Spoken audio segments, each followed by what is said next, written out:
Good afternoon.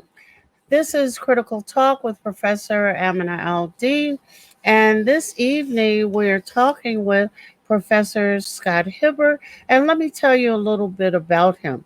He's an associate professor and currently the incoming chair of the Department of Political Science at DePaul University in Chicago.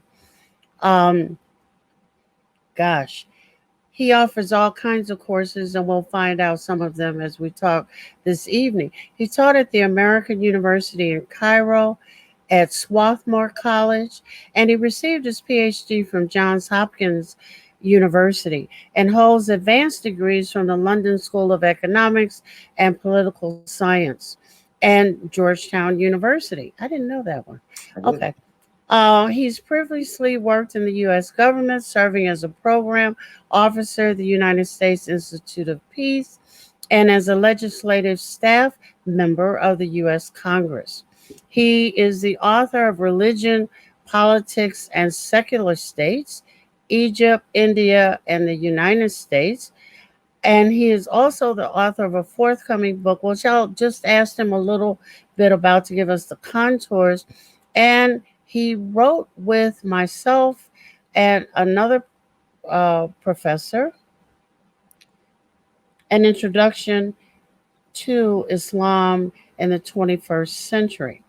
Also, I'm leaving out a book here. He co authored with David Little Islamic Activism and U.S. Foreign Policy.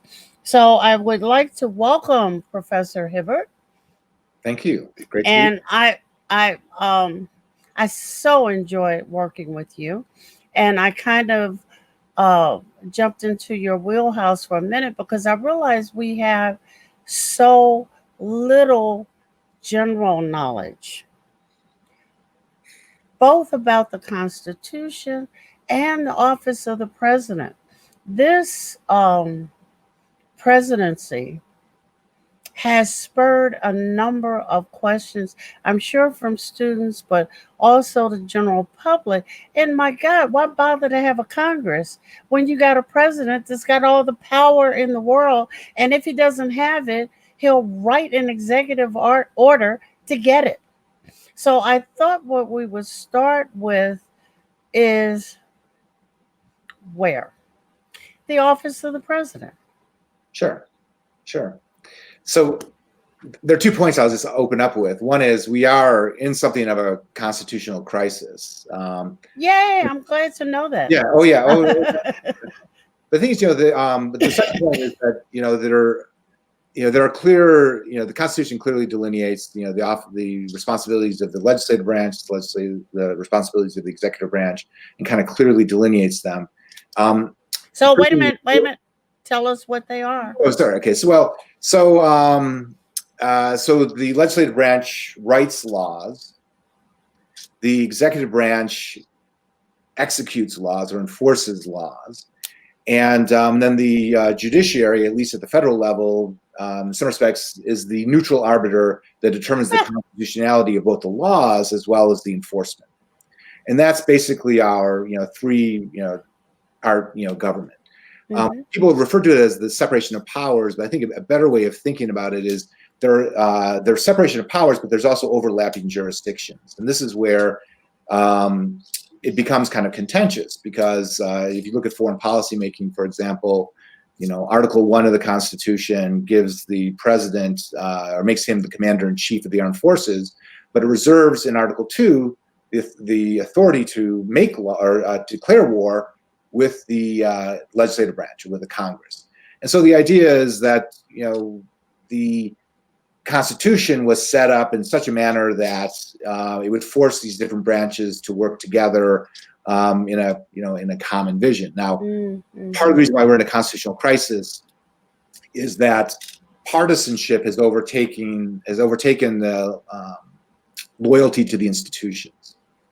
And so you have a Republican-controlled Senate, which has done everything it can to enable what I would argue is the bad behavior or the unconstitutional behavior of the executive branch.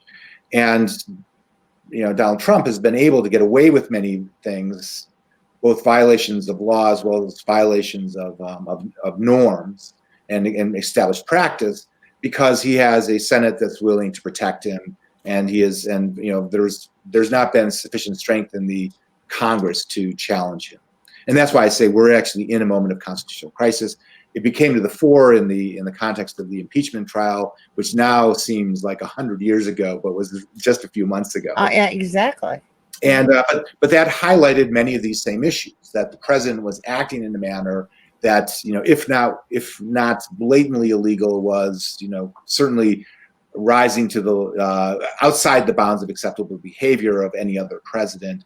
But the Senate chose to support him and enable his. But wait a minute, you talk about bounds of something or the other and acceptable behaviors. Yeah. So what you're really saying is that there is a governmental philosophy. Yeah. Well, so and this is also where you kind of look at what we refer to as political cultures. So you have like the institutions and you have the laws, but you also have a culture that helps the institutions operate. And I always like to think about this in terms of like the letter of the law versus the spirit of the law. Mm-hmm. And you can look at the letter of the law and try to apply it, but sometimes it doesn't apply. So you need to go for the spirit of the law. In the same way that in order for things to get done in a divided, in a constitutional arrangement such as ours, where you have divided power, in order to get anything done, you need to work together. You need what the term in the Senate is comity, kind of respect for the opposition, and to see them as a loyal opposition. And you may disagree with them, but you can still work with them on issues of common. And be respectful. Yes, exactly. Mm-hmm. And there was a moment in time when it actually worked for actually a good chunk of American history.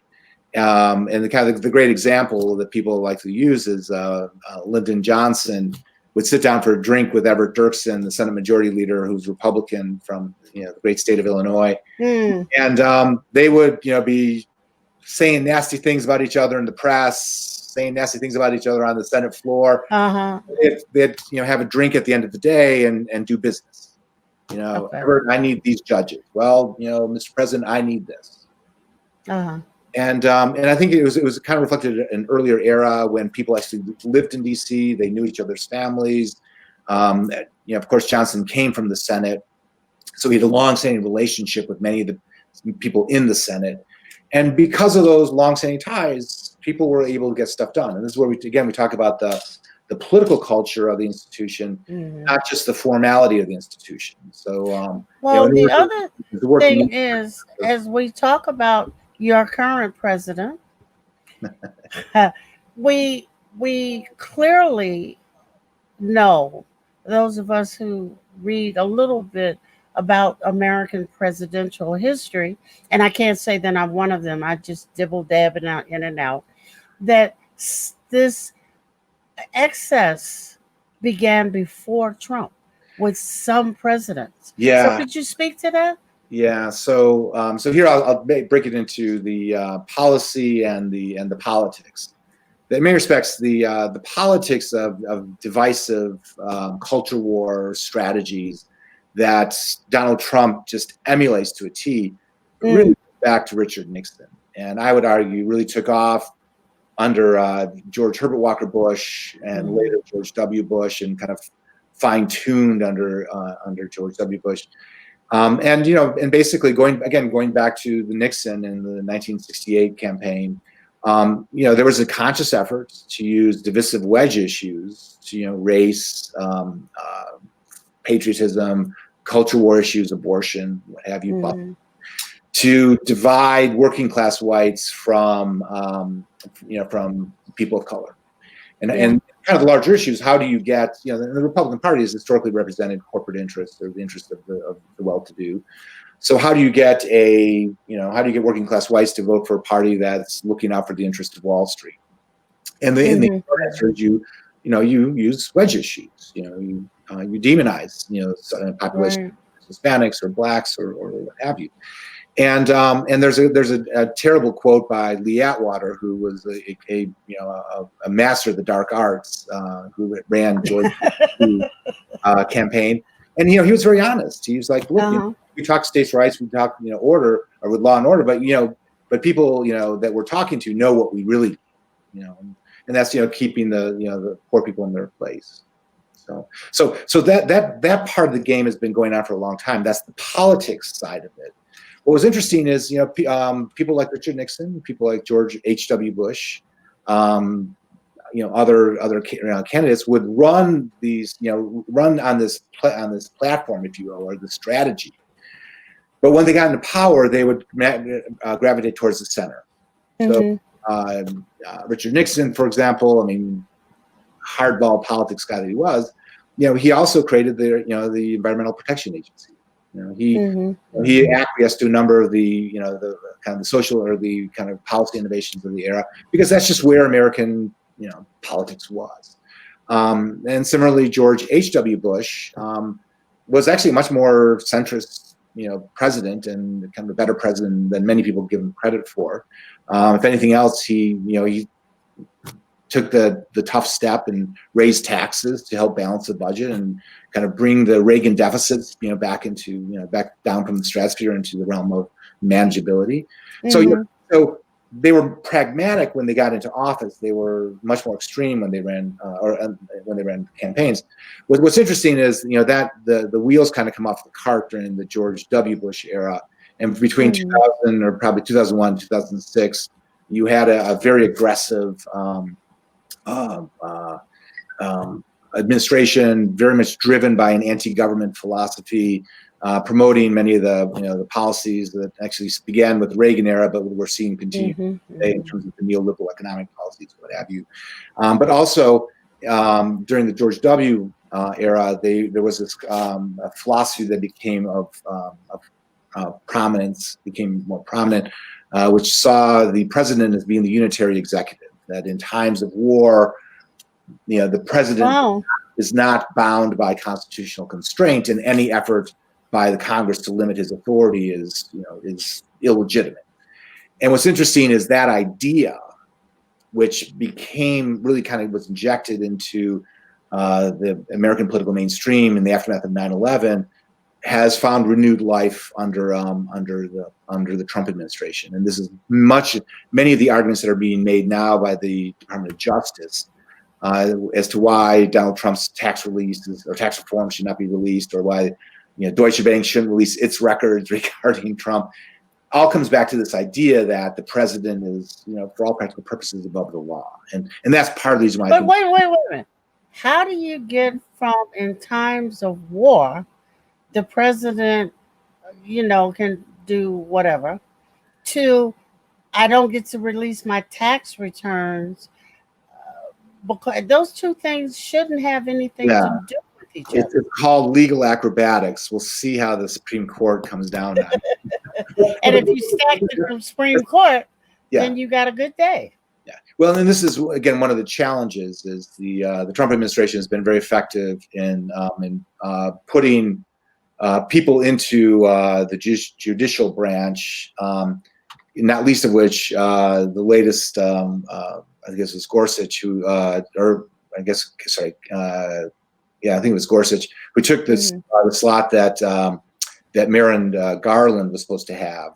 At the end of the Bush administration, or at the end of the Obama administration, there was an open seat, and Mitch McConnell refused to. The Senate Majority Leader refused to hold hearings on the Obama appointee to take over in the Supreme Court. Well, that brings forth a lot of other questions. Number one, going back, you gave us a little bit of a history about what Republicans have done and have not done. What about Democrats? Well, let me throw out two comments. First of all, I come from a family of Republicans, but they were Jerry Ford Republicans. And, what does that mean? Well, what it means is they were fiscally conservative and socially liberal. You don't see that type of Republican around anymore, and so what you really see is people who are in that kind of pigeonhole, if you will, are now the Hillary Clintons of the world. And I always thought this was mildly Mhm. ironic that when Hillary Clinton was running for president, she was tarred as left wing or what have you. And in reality, she was a classic Jerry Ford Republican, socially liberal, fiscally conservative. Look, it's not our business, not government's business to tell you who to marry or whatever, or who to worship or whatever. But there are certain things that government needs to take responsibility for. What you've seen happen in the Republican Party is that it has really become an anti-system party. An anti what? An anti-system party. Oh. It bases its philosophy on not just small government, but really eliminating the administrative state. And again, this has been a philosophy that's been kicking around since the Reagan era. Right, right. Promoted to a lesser extent under George Herbert Walker Bush, but to a greater extent under George W. But Bush. what does that mean for us everyday folks? To have smaller government, does that mean that all of these public programs go away? Well, it means that there's a conscious effort to dismantle them. That's certainly the case, whether it's food stamps or even Medicare. One of the things that's been happening in the States is there's a push to tie food stamps or Medicare. Medicaid. What's that? Medicaid? Yeah. Okay. Eligibility for those programs to working or to looking for a job or what have you. And historically, that's not been the case for a variety of reasons. But the impetus is to make it more difficult for people to actually benefit from those programs. But in a different light, there's also the COVID response. Right. If you are a administration that doesn't believe in government, you're driven in large measure by this idea that let the private sector can deliver goods better than the government can. So the best thing that the government can do is get out of the way of the government, or get out of the way of the private sector. Let the private sector do its magic. Now the dilemma is that the private sector is not set up to deal with the pandemic, as we learned. And so this is one of the challenges, whether it's the pandemic, whether it's global warming, whether it's the systemic problems that are really facing us, as a planet. These are not problems that any one state, any one government can deal with. You really need to deal cooperatively with this. And so you need international organizations like the WHO and the World Bank, or maybe not the World Bank, but the UN system.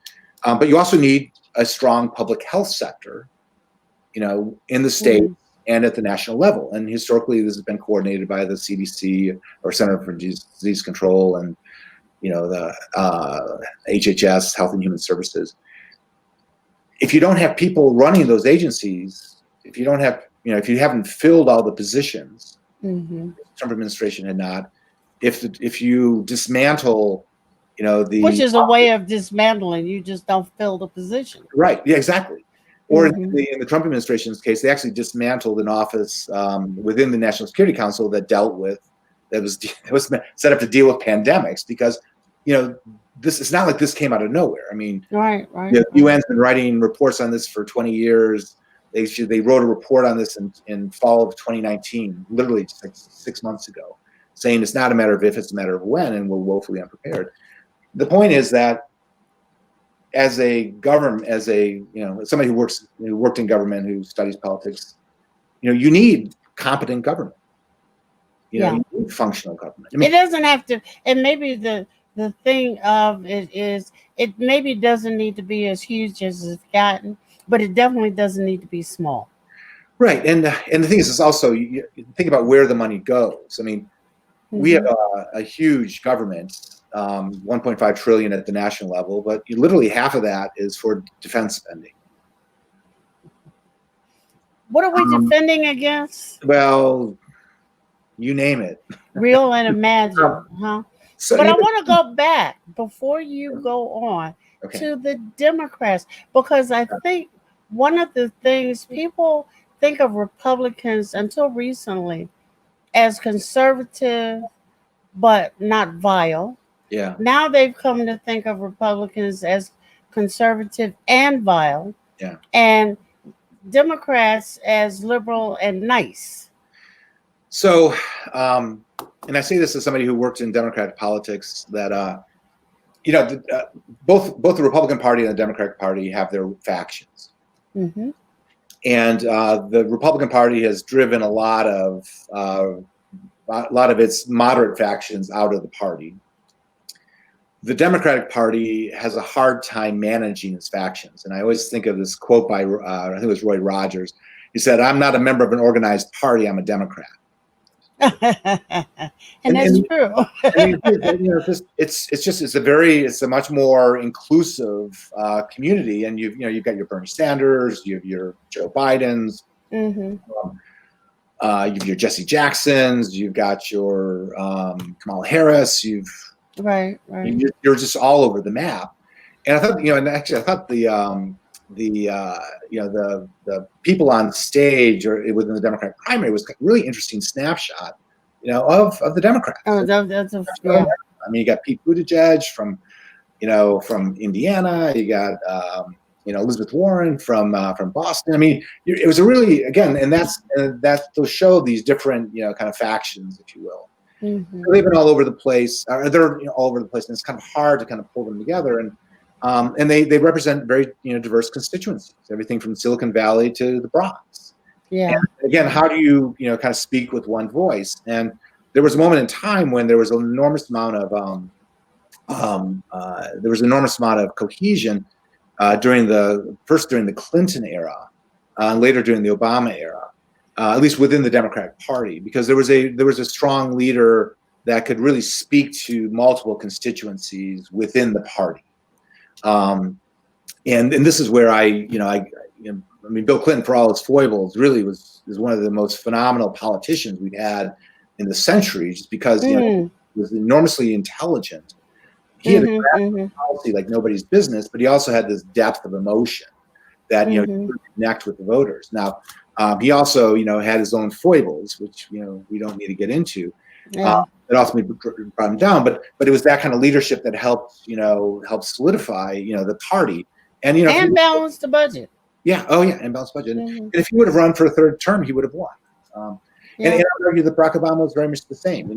Just enormously smart guy, and very, very able politician, able to speak to multiple constituencies. Again, not a perfect president. I mean, there are elements of his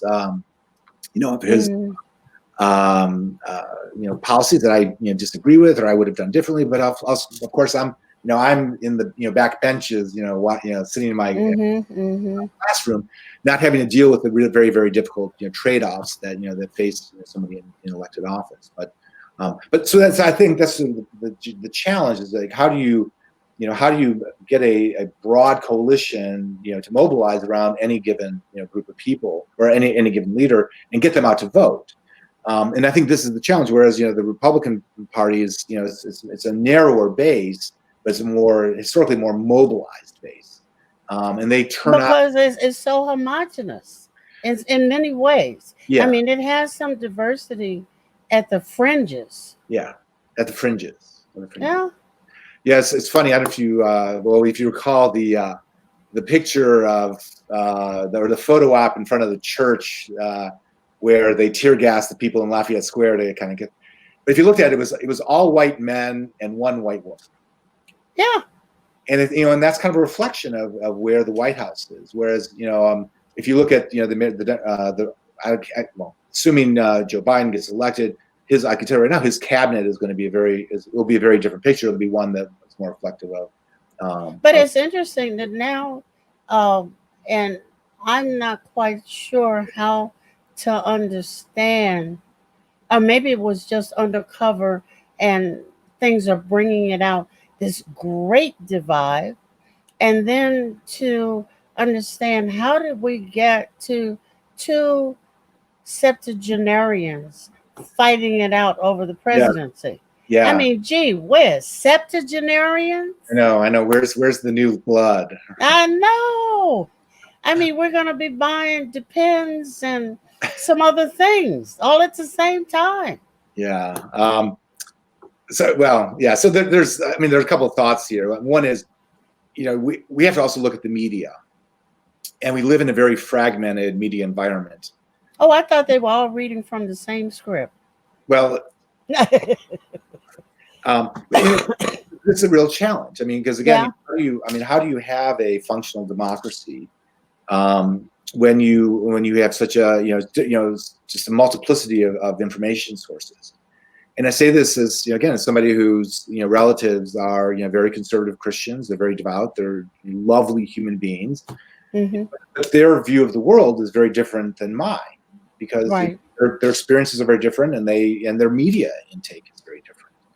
And by the same token, I've got one of my favorite cousins is a retired Episcopalian minister who's far to the left of me. Mm-hmm. Mm-hmm.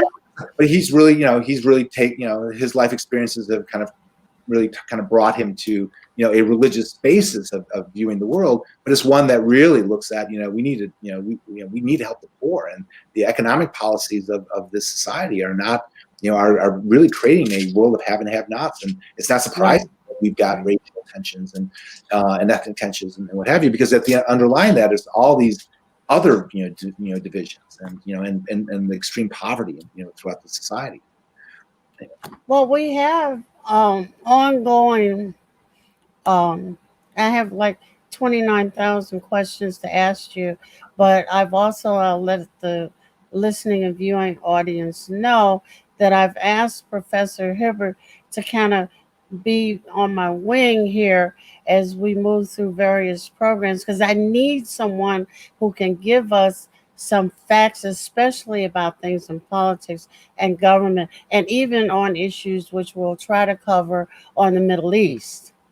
But that how we have voter suppression, we have what do they call it? Gerrymandering. Gerrymandering, yeah. I saw on the news these incredible lines in some neighborhoods to vote in primaries and no line in other areas.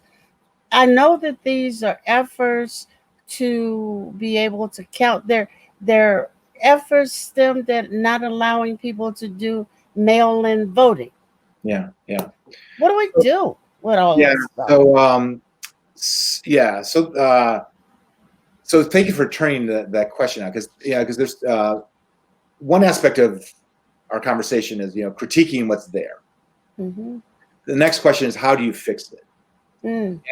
And there's actually a really interesting book by a guy named two guys, Mann and Ornstein. Wait a minute, say that again so we can capture it. Mann, I think it's Thomas Mann, Norm Ornstein, and I'm blanking on the other individual's name, but I think it's Thomas Mann. But they wrote a book called "It's Even Worse Than It Looks," and it came out in 2012. I know. It came out in 2012, and they did a reissue of it in 2016, and it's a really fascinating book because it gets into, again, how did this hyper-partisanship seep into the institutions, and then the second half of the book is, how do you fix it? Okay. A lot of the things that he talks about are precisely the issues that you were just getting at, or two authors. How do you fix it? Well, you got to get rid of gerrymandering. You got to make it easier to vote. You need to get rid of the voter suppression, et cetera, et cetera, et cetera. And there are other issues as well about how to fix the institutions. And just two thoughts on this. One of the interesting parts about the book is Ornstein's a Republican and Mann is a Democrat, but they're longtime institutionalists, and so they really do represent that pragmatic center that we can be in opposite parties and opposite sides of the political divide, but still recognize that we have a vested stake in the well-being of our society and our institutions. But then the second thing is back to the how do you fix things. I've always thought that gerrymandering is one of the most pernicious elements of American politics, or negative elements of American politics, because what ends up happening is whoever captures the state house is able to configure the districts to one party or another, and that really and the point is that really caters to the extremes of the party. So if I was, just as an example, if I'm running in a 5th district of West Michigan and it's 60% Republican and 40% Democrat, I don't even care about the Democrats. I'm just going to go for the base, get the big Republican turnout. And if I'm, running in a district that's 60% Democrat, I'm not going to worry about the Republicans. I'm just catering the base. But if you're in a district with 40% Republican, 40% Democrat, 20% independent, you got to attack to the center. I mean, yeah. you've got to be able to speak to people outside of your, outside of your universe, outside of your community, outside of your, media environment, if you will.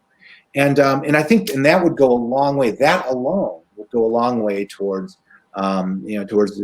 mitigating, some of the excesses of the partisanship within American society. And then, of course, the members of Congress that would then be elected would be more centrist. And there's a food chain, members of Congress then run for Senate, they then run for governor. And so the people that would be going up the pipeline would by, similarly be much more centrist.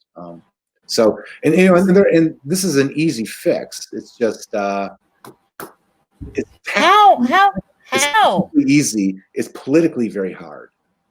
Oh. So. Because I don't think that many of the people who live in these districts that need to be gerrymandered, that are up for gerrymandering, even know that they're in those places. I mean, how do you get people to a level of political awareness where they recognize what's going on around them? Yeah. Well, that's a tough question, Amina. It's easier to study this stuff than no. Well, so this one of the things that I was talking to my students about when the protests over George Floyd's killing really took off was we actually, I think I was telling you this on the phone the other day. We dedicated a day to just talking about the protests, and talking about the killing, and just what's your take on this? And halfway through, I started kind of pushing back on them a little bit. I was like, okay, so I'm really glad to hear that you guys are out in the street and you're really mobilized, you're jazzed. Are you going to vote? Because what was the answer? Well, they all said yes. We can see. I mean, because that demographic has historically been underrepresented. I mean, people just don't vote. I mean, that's you look at the trends. There are certain times they do. I think 2008 there was a significant bump. 2012 as well, but then go back to 2016 when Hillary's running, and they're missing. They're nowhere. Yeah, and so this is always kind of a challenge. It's not just raising awareness, but kind of maintaining momentum, if you will, or enthusiasm, and kind of retaining a commitment to engagement. But as we turn, what month is this? This is June. We're still kind of in the midst of protests. We're definitely somewhere in a pandemic. I'm not sure where, because it depends on which news station you turn on. But all of the people who have been exposed haven't shown up yet, and then some of those who were exposed, hospitalized, and recovered may get reinfected. It's all of this craziness, which I think has heightened people's anxieties. And just as they were beginning to put their toes out the door, so to speak, feet out to test the water, we were caught up in a murder and protest. People are very confused who don't know the history of this country. Yeah. Why are there so many people? And then wait a minute. These are Black people, white people, brown people, loads of people who are 75 years old, people who are 13. People are bringing their children. You got to see this. We got to put it in your. Why all of a sudden did all of America, some from memory, some new, turn out to protest this latest manifestation, and there's been a couple since then, of a murder? Yeah. Was it the pandemic and being closed up that kind of gave them the physical energy? What? So you ask good questions. So I know. So I think it's helpful to kind of think about multiple factors or multiple variables. And there was actually a very interesting article I read by an individual named Marvin Zonis, who teaches at the University of Chicago. But one of the things that he was kind of alluding to is, it's kind of like, World War I was not started by the assassination of Archduke Ferdinand in 1914 in the streets of Sarajevo, but it was the spark that lit it all on fire. And then there was all these other structural issues that, made this moment particularly conducive. And so I think that, the George Floyd killing was very much like that there was a lot of structural issues.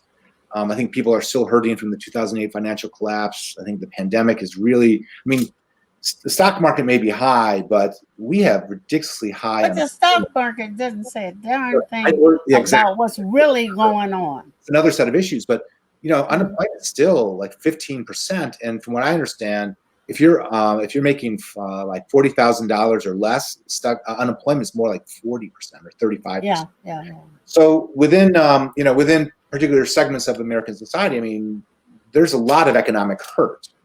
Yeah. And then you also have being cooped up, in the pandemic quarantine for 3 months, and it's just you throw the spark on it, and then one of the other key factors is you have a president who fuels the flame, he doesn't tamp it down. If you think about, I'm trying to remember, there was a similar shooting.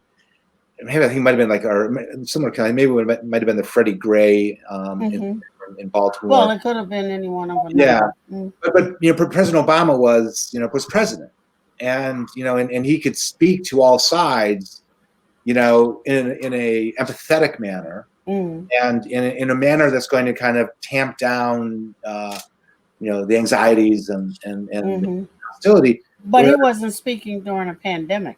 No, he wasn't. But the point is, but this is also where presidential leadership is really important. That are you fanning the fuels of division, or are you trying to conciliate and kind of speak to the different communities affected? And I'm not the first one to say this, but Donald Trump simply doesn't have that empathetic gene, and I think even his supporters would say, yeah, that's not what he does. And so when it comes to this moment of racial healing or national healing, doesn't hit. He's not there. So when you look at it, there's all these factors, high unemployment. I think the other side of it is just like the fact it was filmed. And a colleague of my wife made this comment, who works here in the city. She said, what really struck her was the fact that the cop had his hand in his pocket. I know. He was posing. Yeah, and it was just, it's like, okay, he's obviously not feeling threatened. Why is So anyway, so then again, kind of the idea is there's these multiple factors that all kind of contributed, and I think it's and to me what's going to be really interesting is that we have these two major crises, right? You've got the pandemic and the quarantine, and then you've got the George Floyd killing and the protest. And it's really interesting to see what's going to come out of this moment, because I keep thinking that if the whole COVID pandemic has taught us anything, is we really do need competent government. It's important who is manning the store, and we need. But it's not just him. He seemed, he got elected on this theme of I'm draining the swamp. So he went down below the swamp and got all the other non-capable, unempathetic pieces of lizard he could find to put in the government. Yeah. Well, and I think it goes beyond that. One of the interesting twists, and again, not to keep citing books, but there's a book by but our audience loves it. Okay, they need stuff. Please put it. We will try to capture it. Yeah. So that because people do want to read, people do want to know. Please cite away. Yeah. So Michael Lewis, who wrote Moneyball and The Big Short and all that, wrote a book called The Fifth Risk, and it's a really fascinating. The number 5. And the gist of the book is is like, who worries about a pandemic? Who worries Me. about climate change? Who's paid to worry about this? Oh, no. All these government officials and low-level government scientists and Mm-hmm. people who have been, working in the trenches at, the USDA or HHS or, National Institute for Health, just doing their work. Right. And they're the ones that are thinking about like what's the I think the term is the term fifth risk comes from what's the cataclysm that no one's watching out for. Yeah. Many of those people have all left government because Wow. you have a government because you have a administration that came in and on an anti-government philosophy, and not only have they worked against a functional government, but they've just refused to appoint people to all these positions. And Lewis has this great narrative in the book about how all these Obama era officials who are political appointees and they're getting ready to resign because, Mm-hmm. Mm-hmm.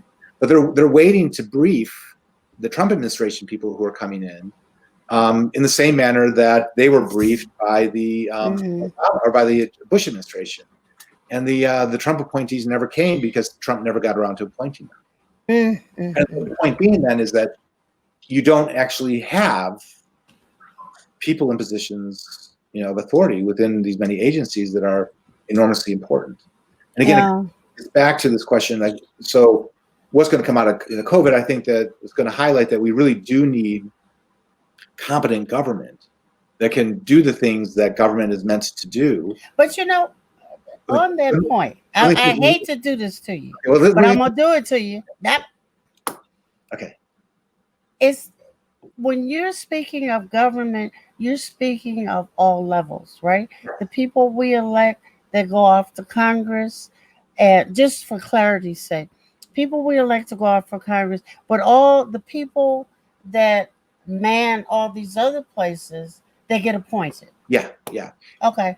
So, and this goes back to the first question you asked me about, what does the executive branch do? Well, one of the things that when you vote for a president, you're also voting for the 2,000 or 3,000 people that he's going to be appointing to every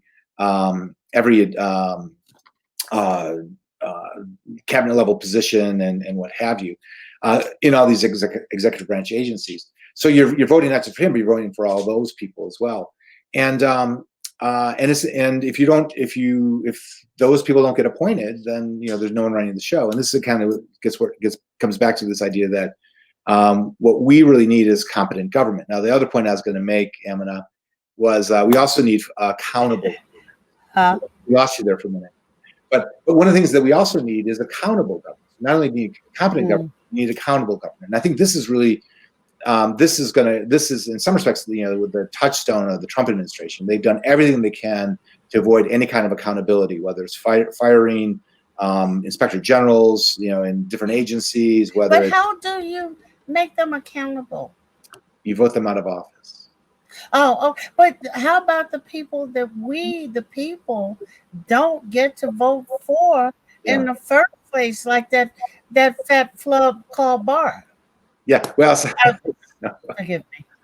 So this is where again we kind of come back to elections really do matter, and I hope that because again if you look at the George Floyd issue, to me what really comes down to is where's the accountability, right? We have police departments, we have local government. Where's the accountability? Yeah. And it kind of there's an interesting philosophical question that was raised by any number of political theorists back in the 16th or 17th century. Who guards the guardians? Yeah. That you need to have order in society. You need laws. You need people to enforce laws, but you also need them to be accountable. So how do you create that accountability? And I think that again, this is my own take. Maybe it's an overly optimistic side of it, but my hope is that coming out of this whole experience of not just the last 6 weeks, but the last 4 years, that that Americans will recognize that it's important to have not just competent government but also accountable government, and we can do it. I mean, it's not it's not outside the realm of possibility. In some respects, that's what this whole country was founded on, is holding the people who govern accountable to the governed.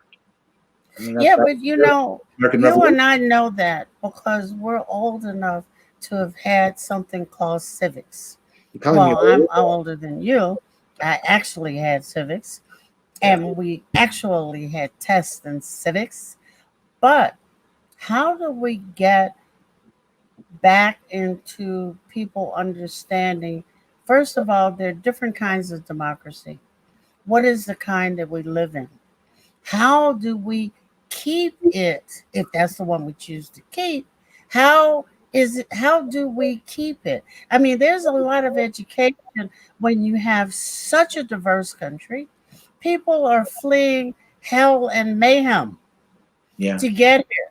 Do they care how this place works? No. They care that when you go into the bathroom, there's a toilet, there's a sink, there's a kitchen, maybe. Even if they're in a detention center, for some, it's better than what they fled from. Yes. So, yeah. So implicit in your question, or implicit in that comment, is this question: how do you engage the next generation, Right. and keep them, focused on the importance of politics, and it's tough, in part because one of the things about government is if it's done well, it's actually really boring, right? I mean, I would go for boring. I would so like boring right now. it's like I mean, oddly, the Trump show is, I mean, it's all distraction. Yes. I used to talk about this a lot when I was, when I was doing my doctoral research, and and I was focusing on the way in which religion is used in American politics. And I argue that more often than not, it's a distracting discourse. Yeah. People are, the wedge issues and the culture war, really designed to take people's mind off the prize, which is, at the end of the day, the Exactly. the economic policy, the defense policy, and as boring as it sounds, budget policy, because when you define the federal budget, you're allocating values. I mean, what do you consider important? Education, military hardware, what have you. So, yeah, I mean, it's a challenge to kind of, first of all, get people engaged, but also keep them engaged. I think the interesting part of this moment is that people are engaged, at least the younger generations are engaged. They are. Isn't it wonderful? Yeah, to a really an amazing extent. The question is, how do you keep them engaged? And that's the challenge. Well, I think a part of that is going to have to be us multiplying you. And professors who, I don't, I'm going to test it out. But I think for democracy, I mean, no. If I were to ask, what does democracy mean? It means people can go anywhere they want. People actually think people can live anywhere they want. People think that you can pull yourself up by your bootstraps until they meet the black folks who say, well, I don't have any boots. Yeah. So does that apply to me? Yeah. Or it talks about if you can just get to this country and you work hard, wonderful things, mostly meaning money, will happen for you. But the principles are not in that conversation. Yeah. It's funny, and you're kind of getting back to a line that Ronald Reagan kind of made famous. The gist of which is, this in this country, anyone can be a millionaire if they just apply themselves. And it's kind of getting to that notion of like, you can pull yourself up by your bootstraps, and the short answer is it's easier if if you're born into a family where where dad has several $1 million and a small real estate empire. It's very easy to kind of pull yourself up, when you've got that kind of backing, and I keep thinking, that there's a lot of promise in this country, but there's a lot of promise that's gone unfulfilled, and the vision is really what attracts people, but we are, I think that as a society we've come a long way from where this was 50 years ago, but it's still, there's a long way to go, and I think this is the real challenge. And I mean, I really think that one of the things that's really hurt the society is the economic bifurcation. Yeah, but the other part of it is of Ronald Reagan's statement is that if you apply yourself, you can become a millionaire, and you can lose it quicker than you made it. Yeah. But anyway, but the point, the other point I was going to make is, but this also gets back to your question about the Democrats. One of the challenges of the Clinton era, and one could argue, lesser extent of the Obama era, but they still kind of bought into the neoliberal economic paradigm, and particularly Bill Clinton. What does neoliberal mean? Well, it's an unregulated market system, and it was meaning that there's nobody that looks over your shoulder to make sure that what you're selling is worth what you're selling. Yeah. Okay. Yeah. So historically there have been two kind of dominant paradigms. There's the the free market paradigm, and then there's the state-directed, a paradigm of the socialist system, and most societies have a bit of both. But going back to the Reagan era, we've really migrated to what other people have referred to as the free market fundamentalism that gets completely away from any kind of government intervention in the economy at all. I think like President Obama, we're not socialists, we're not free market fundamentalists, we're Keynesians. And that is, the reality is you don't have a market without some kind of government, whether to provide enforce contracts or provide currency or ensure that people aren't that capitalism doesn't degenerate into it's a predatory state. You need some kind of some role of government in there, and I think we've kind of gone from well, I don't think we were ever at one extreme, but we've definitely gone to to the other extreme. I mean, whereas like England really did have socialized transportation sector and health sector, whatever. But at some point, somewhere along the line, we really need to kind of migrate back to the middle. And and one of the liabilities of the Democratic leadership right now is they were promoting free trade policies that harmed Americans. They were promoting many of these. But and that's the last point I want to get you on. What is free trade? What is NATO? What is the G, whatever number it is? And why are we in and out? And who are we punishing when we do all this crazy stuff that the average American doesn't have a clue? Okay.